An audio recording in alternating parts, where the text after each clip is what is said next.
hopefully by now, after our first couple of sessions here talking about the psychology of wealth, you understand, you're buying into, you get this notion that wealth really is a mindset. It's a software, a mental software.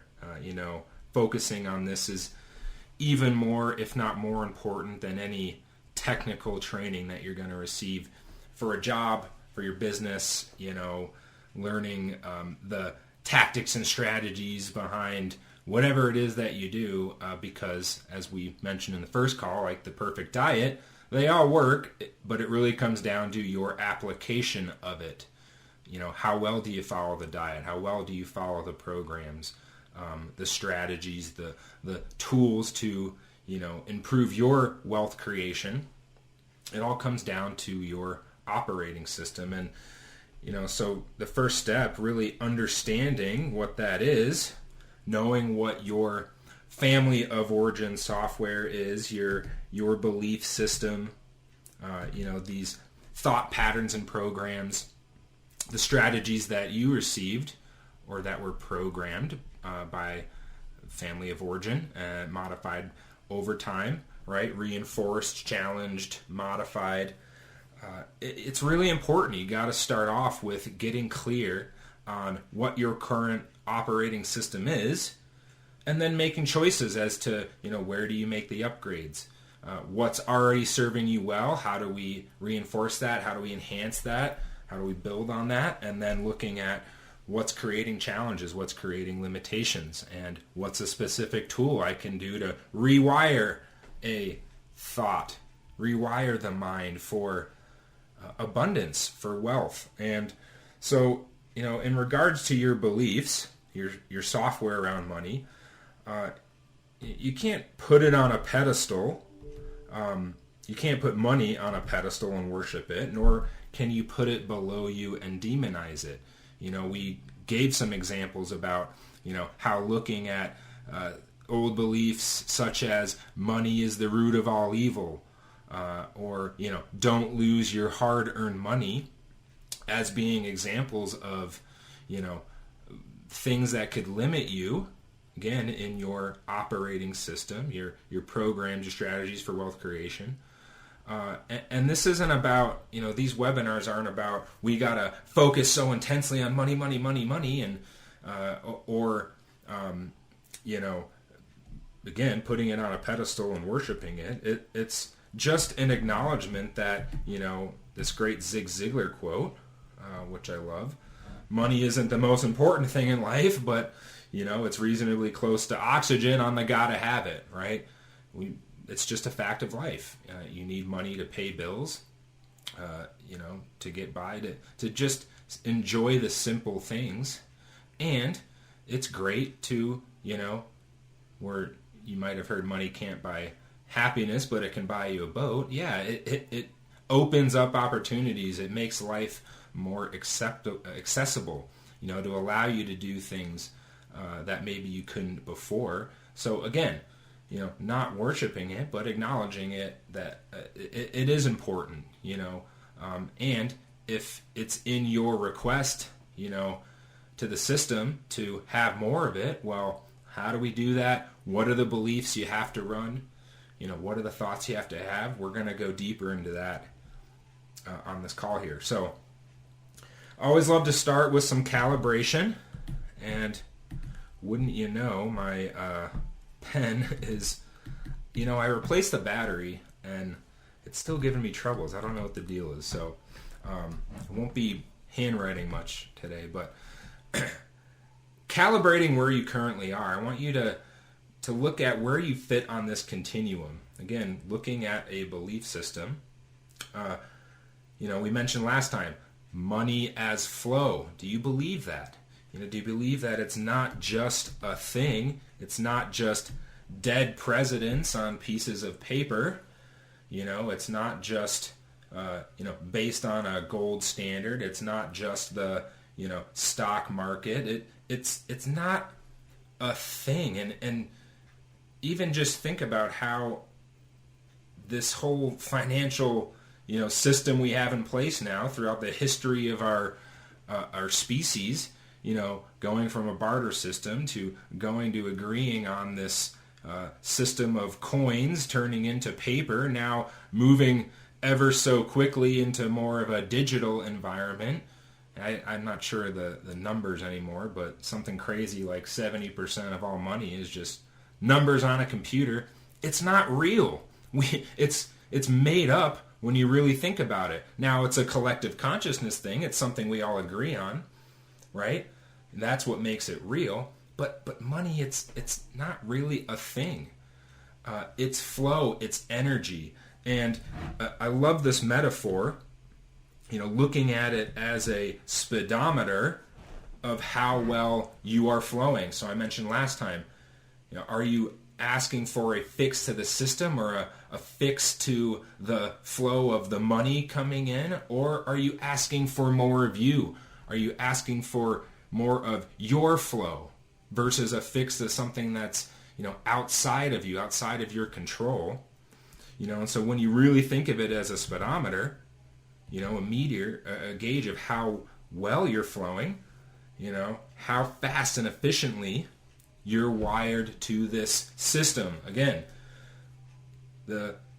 this planet that we live on, this system that we live in, is designed to give everyone, absolutely all of what they request. There's enough resources on the planet for everyone to have what they want. Now, again, we can go into arguments about how some people born into less fortunate, blah, blah, blah. But now we're back to the resources versus resourcefulness. How resourceful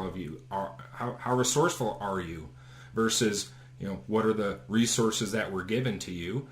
And we have examples on the opposite side that, lottery winners, we've given that example a few times now. 80% or more end up going bankrupt. So it's not about the resources. It's the operating system. It's your resourcefulness and how well you're wired to the system, how well you flow. So if you want to go faster, how do you put your foot on the gas? Well, let's look at that. Now, it's partly the challenge with tapping into, greater abundance, having a greater flow, and going deeper into our collective models of the world is that we're in large part a very scarcity-based culture. And that has deep evolutionary reasons, and for the most part, they're good reasons. It's designed to protect you. It's designed to keep you safe, designed for those times of droughts, for the times when resources aren't plentiful. Scarcity can be an effective strategy, right? You want to save or make sure, take caution in case there's, not resources, right? Not an abundance of resources. So they're well-meaning programs, just like old software in general. It's designed for safety. It's designed for comfort. Wants to protect you. But it's not what gets you to these outrageous wealth places that we're talking about. So, is this scarcity-based mindset, is that really what holds us back? Or, is it something else? What else goes into this? And again, when looking at yourself, your patterns and programs, are you scarce? Do you run scarcity programs? Or are you abundant? Why and when does that show up? Are you scarce in some settings but abundant in others? And especially in the 10, these challenging moments, the 10% of life when we're being tested, the world, seemingly is going against us. Things aren't going our way, right? People are being mean.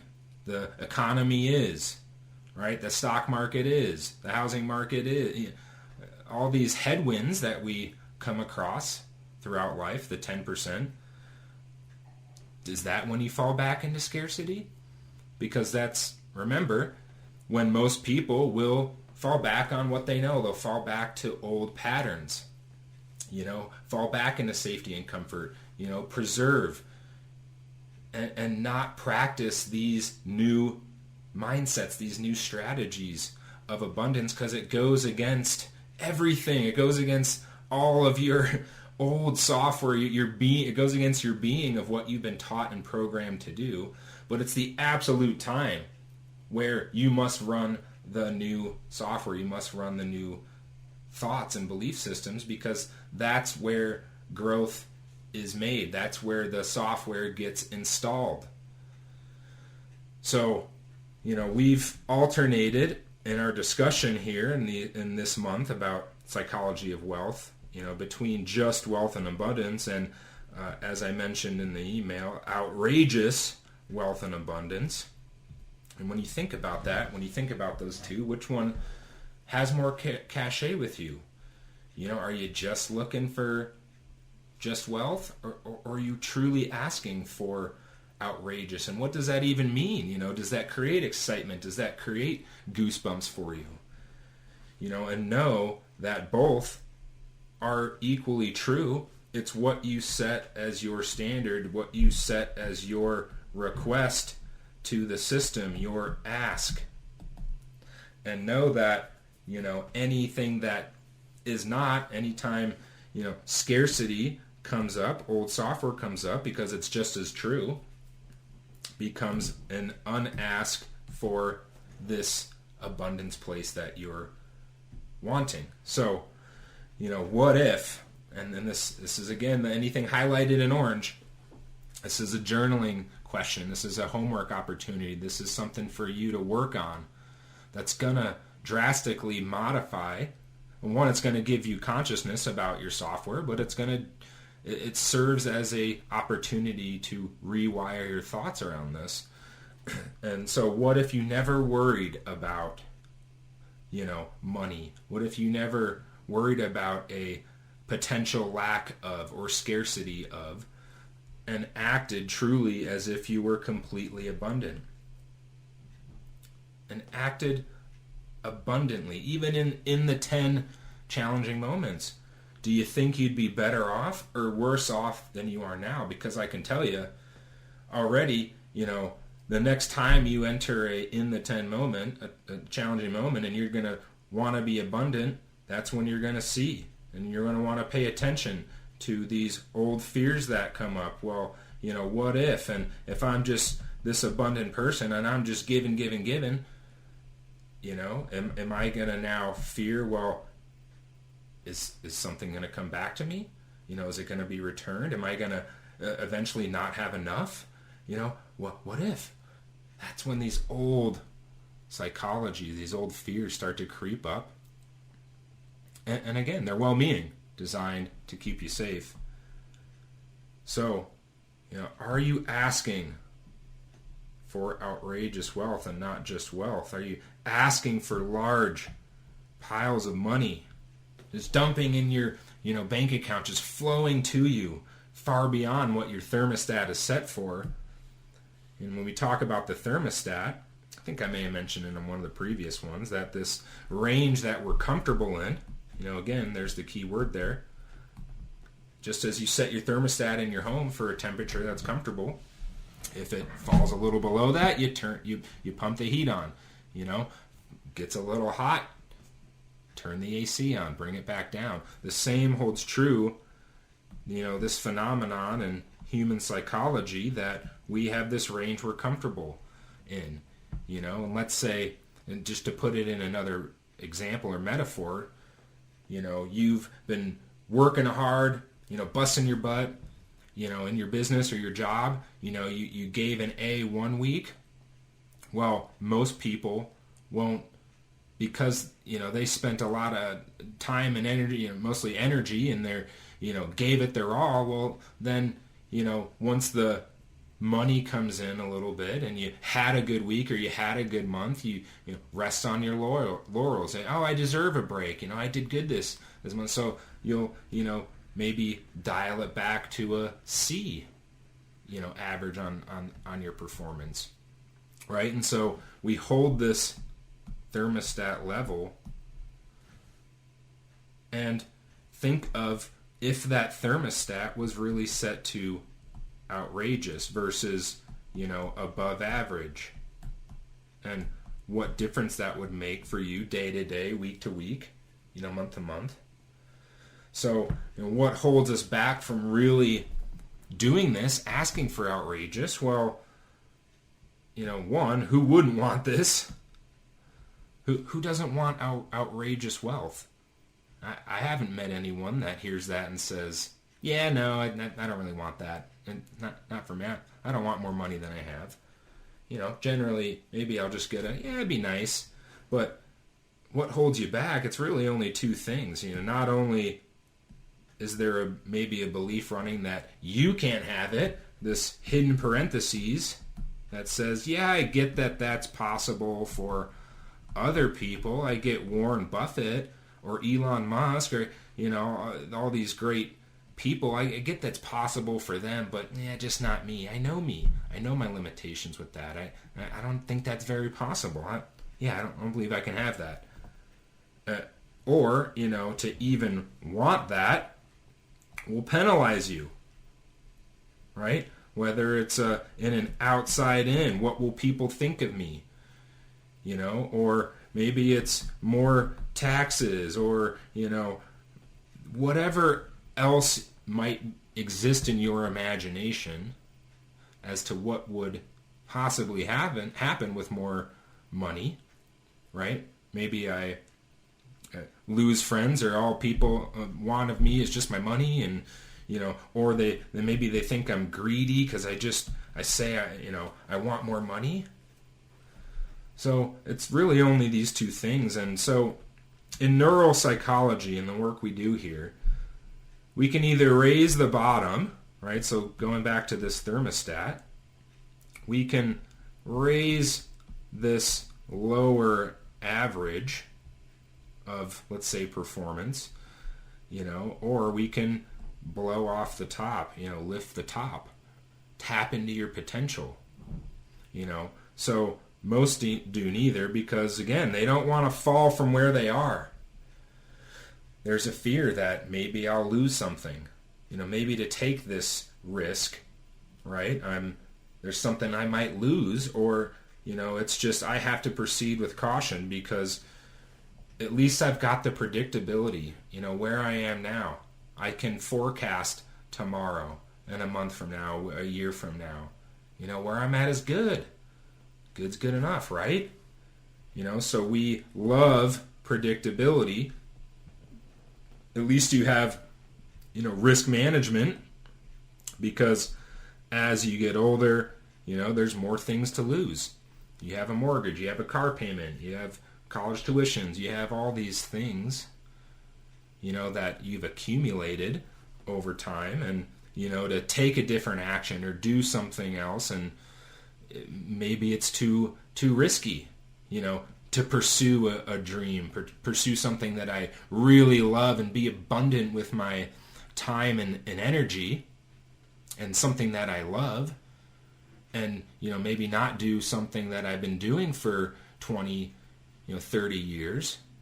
But again, it's predictable. I know what I'm getting. I get my paycheck.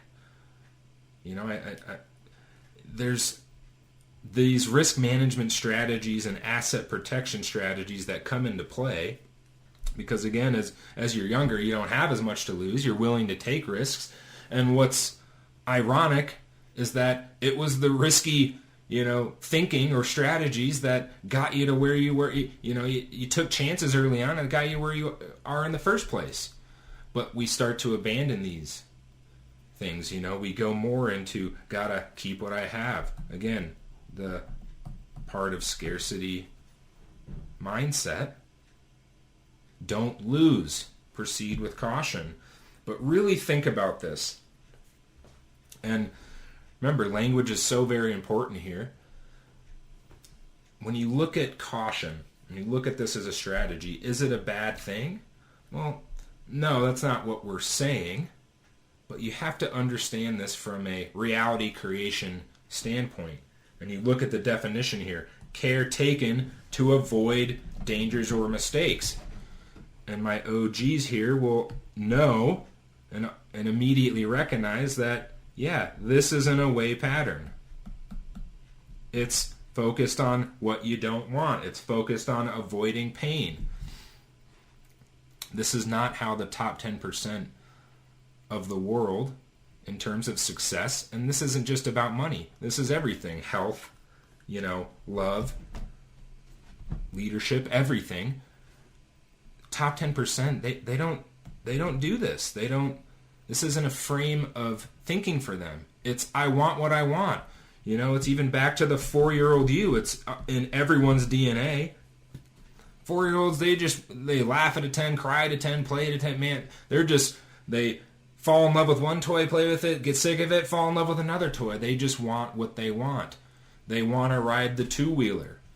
They don't say, they try the two-wheeler, fall down, and say, my elbows got all scraped up. I don't know, I'm kind of over this two-wheeler crap. I'm going to go back to my tricycle.